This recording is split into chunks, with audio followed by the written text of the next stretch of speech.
This is a true story. 5 divers were conducting an underwater operation when, at the moment they opened a valve, the enormous pressure difference caused them to be sucked into the pipeline, along with their equipment, as if they had been swallowed by a black hole. Fortunately, they were trapped in a higher section of the pipeline, where the water had not yet completely filled the space, allowing them to have some oxygen to breathe. As they regained consciousness, they realized that 2 of their companions had suffered fractures due to the impact, while the others had minor injuries. Faced with total darkness and the strong smell of the oil-water mixture, despair began to take hold of the group. But then, someone said, "Waiting here to die is not an option. We have to try to get out." That phrase ignited a spark of hope. Despite the pain, they began crawling forward slowly, like centipedes, trying to find an exit. After an hour of dragging themselves through the pipeline, the diver in the lead, Christopher Boudrum, noticed that the water level was rising. Moving forward meant diving completely, but without diving equipment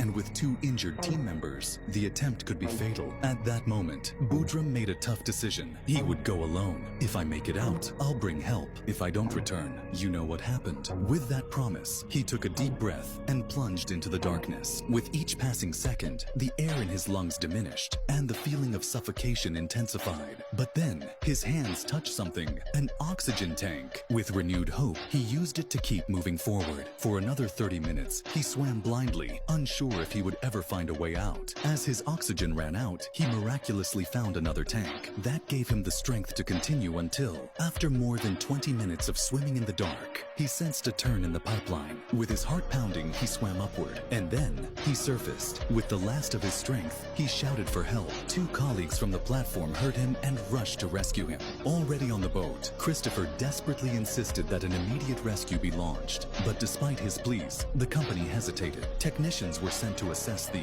situation and confirmed that the trapped divers were still alive, responding to sounds inside the pipeline. However, the company claimed that the rescue operation would be too risky and costly, so they decided to abandon them. 4 days later, they announced that the divers had died. The medical report revealed that the men had survived until the 4th day, but ultimately succumbed to the lack of oxygen. What could have been one of the most astonishing rescues in history turned into a tragedy, driven by corporate decisions that prioritize profit over human life. The sole survivor, Christopher Boudrum, took the company to court, but the case remains unresolved.